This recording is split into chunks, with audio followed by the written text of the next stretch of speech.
नमस्कार बंधुरा welcome to ज्वेलार्स। তোমরা সবাই জানো যে আমরা ইংরেজি গ্রামারের ধারাবাহিক ক্লাস করছি।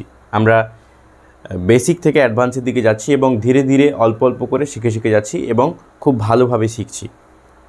এর আগের পর্বে আমরা শিখেছি যে কালেকটিভ নাউন কাকে বলে এবং কালেকটিভ নাউন কিভাবে আমরা বুঝতে পারি, এবং তার সঙ্গে সঙ্গে জেনেছি যে ম্যাটেরিয়াল নাউন কাকে বলে।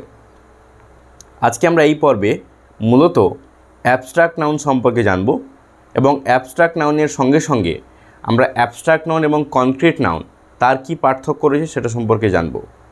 খুবই সহজ এবং সাধারণ একটি বিষয়, আমরা যদি বোঝার চেষ্টা করি খুব সহজে বুঝতে পারব।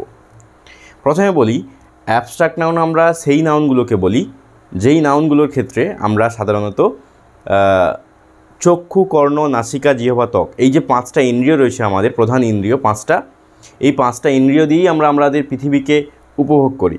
আমরা চোখ দিয়ে দেখি, কান দিয়ে শুনি এবং জিভ দিয়ে স্বাদ গ্রহণ করি, চামড়া দিয়ে স্পর্শ করে আমরা বুঝতে পারি এবং নাক দিয়ে আমরা গন্ধ পাই।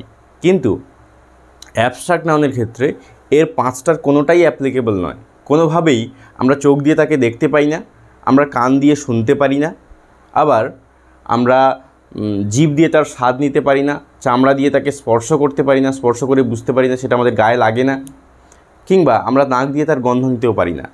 এইভাবে পাঁচটা ইন্দ্রিয় এর ক্ষেত্রে প্রযোজ্য নয়। সেই ধরনের যে নাউনগুলো তাদেরকে আমরা অ্যাবস্ট্রাক্ট নাউন বলি। এখানে যেটা লেখা আছে, an abstract noun is a noun for something that is intangible, it cannot be seen but it exists like ideas, qualities and conditions. It cannot be seen, এটাকে দেখা যায় না, বাট ইট এক্সিস্ট, কিন্তু এর উপস্থিতি আছে, সেটা আমরা মনে মনে অনুভব করতে পারি যে এর উপস্থিতি আছে। আইডিয়াস, কোয়ালিটি বা কন্ডিশন, এগুলোর নামকে আমরা সাধারণত অ্যাবস্ট্রাক্ট নাউন বলি, যেগুলোকে আপাত দৃষ্টিতে দেখলে আমাদের মনে হবে অ্যাডজেক্টিভ, কিন্তু আসলে সেগুলো অ্যাডজেক্টিভ নয়। অ্যাডজেক্টিভ সম্পর্কে তো আমরা অ্যাডজেক্টিভের ভিডিওতে জানবো। তো প্রথম আমরা দেখছি এক্সাম্পলে কী আছে, please speak the truth. Please speak the truth, দয়া করে সত্যি বলো। এই যে স্পিক মানে বলো, কি বলো? ট্রুথ মানে সত্যি। এই যে সত্যিটাকে আমরা অ্যাবস্ট্রাক্ট নাউন বলছি। এটাকে আমরা হাত দিয়ে ধরতে পারি না, চোখ দিয়ে দেখতে পাই না, কান দিয়ে শুনতে পারি না। এভাবে হোয়াট অ্যান আইডিয়া, কি ভালো একটা আইডিয়া, পরিকল্পনা, প্ল্যান, এগুলো কি আমরা দেখতে পাই। আমরা যখন সেগুলোকে প্রেজেন্টেশন হিসেবে কোথাও প্রেজেন্ট করছি সেটা আলাদা ব্যাপার, সেটা তো আর আইডিয়া নয়, সেটাকে আমরা আইডিয়া বলছি না। সেটাকে আমরা কোনো এক্সেল শিটে দেখতে পাচ্ছি, সেটা একটা এক্সেল শিট, আমরা আইডিয়াটাকে দেখতে পাচ্ছি না, আমরা আইডিয়ার প্রেজেন্টেশনটাকে দেখতে পাচ্ছি, এটা ভাবতে হবে। তো সেই আইডিয়া হলো একটা অ্যাবস্ট্রাক্ট নাউন। এরপর যেটা আছে, normally no article is used before an abstract noun when it uses as subject. সাধারণভাবে দেখা যায় যে যখন আমরা একটি অ্যাবস্ট্রাক্ট নাউনকে সাবজেক্টে ব্যবহার করছি তখন কিন্তু সাধারণভাবে সেগুলোর আর্টিকেল ব্যবহার করা হয় না। যেমন আমরা যদি একটা বাক্য লিখি, খুব পরিচিত একটি বাক্য, honesty is the best policy. এখানে এই যে অনেস্টি শব্দটা আছে, সততা হলো সবচেয়ে ভালো পন্থা, সততা, এটা একটা অ্যাবস্ট্রাক্ট নাউন, কিন্তু এর আগে আমরা আর্টিকেল অর্থাৎ এ, অ্যান অথবা দ্য ব্যবহার করিনি। এরকমভাবে সাধারণত আমরা এই অ্যাবস্ট্রাক্ট নাউনের আগে আর্টিকেল অর্থাৎ এ, অ্যান, দি ব্যবহার করি না। এবার আসি অ্যাবস্ট্রাক্ট নাউন এবং কনক্রিট নাউনের পার্থক্য। কনক্রিট নাউনের মধ্যে কি পড়ে? প্রপার নাউন পড়ে। প্রপার নাউন সম্পর্কে আমরা জেনেছি। কমন নাউন পড়ে, কমন নাউন সম্পর্কেও আমরা জেনেছি।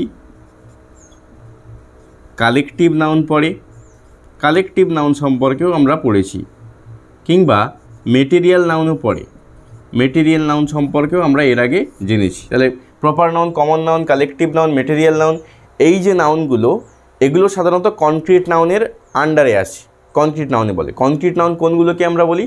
কনক্রিট নাউন হচ্ছে যেই নাউনগুলোকে আমরা চোখে দেখতে পারি অথবা স্পর্শ করতে পারি অথবা জিভে, মানে তার অস্তিত্ব আমরা অনুভব করতে পারি, অন্তর দিয়ে নয়, আমরা টাচ করতে পারি, দেখতে পারি, সেরকম একটা জিনিস। যদি আমরা প্রপার নাউনের উদাহরণ বলি তাহলে যদি বলি যে রাম একটি প্রপার নাউন, রাহুল একটি প্রপার নাউন, কিংবা রবি একটি প্রপার নাউন, সেই মানুষটার তো একটা অস্তিত্ব আছে, সেই মানুষটাকে তো আমরা চোখে দেখতে পাই। কিংবা কমন নাউন যেমন ডগ, বার্ড, কিংবা হেন মানে মুরগি, এই যে কমন নাউনগুলো, এগুলোকে আমরা চোখে দেখতে পাই বা স্পর্শ করতে পারি। ট্রি মানে গাছ, এগুলোকে দেখতে পাই।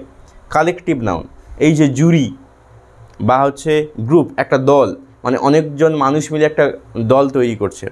বা বাঞ্চ মানে হচ্ছে একটা বাঞ্চ মানে গুচ্ছ, সেটাকেও আমরা দেখতে পাই। মেটেরিয়াল নাউন, লোহা, আয়রন, সেটাকে আমরা দেখতে পাই। লোহা দিয়ে চেয়ার তৈরি হয়, না দেখতে পারলে তৈরি করব কী করে। উড মানে কাঠ, কাঠ থেকে আমরা কাঠের চেয়ার তৈরি করি, কাঠের আসবাবপত্র, ফার্নিচার তৈরি হয়, সেগুলোকে আমরা বলি মেটেরিয়াল নাউন। এর সম্পর্কে বিস্তারিত আগে আলোচনা করেছি, তাই সে সম্পর্কে অত গভীরে যাচ্ছি না। তো কনক্রিট নাউন এবং অ্যাবস্ট্রাক্ট নাউনের এই পার্থক্যটা হচ্ছে যে আমরা পঞ্চ ইন্দ্রিয় দিয়ে যেটাকে অনুভব করতে পারি সেটা হলো কনক্রিট নাউন, এবং পঞ্চ ইন্দ্রিয় দিয়ে যেটা আমরা অনুভব করতে পারি না সেটা হলো অ্যাবস্ট্রাক্ট নাউন। এটাই হচ্ছে সাধারণ পার্থক্য, এর চেয়ে বেশি কিছু নেই। যদি পরবর্তীতে আরও কিছু জানা যায় বা আরও যদি ইনফরমেশান তোমাদেরকে দিতে পারি, তাহলে পরবর্তীতে দিতে পারবো। তোমরা ভালো থেকো, এবং এই যে ইংরেজি গ্রামারের ক্লাসগুলো হচ্ছে এগুলো ধারাবাহিকভাবে তোমরা দেখবে খুব সুন্দরভাবে তোমরা ইংরেজি শিখতে পারছো। ভালো থেকো সবাই।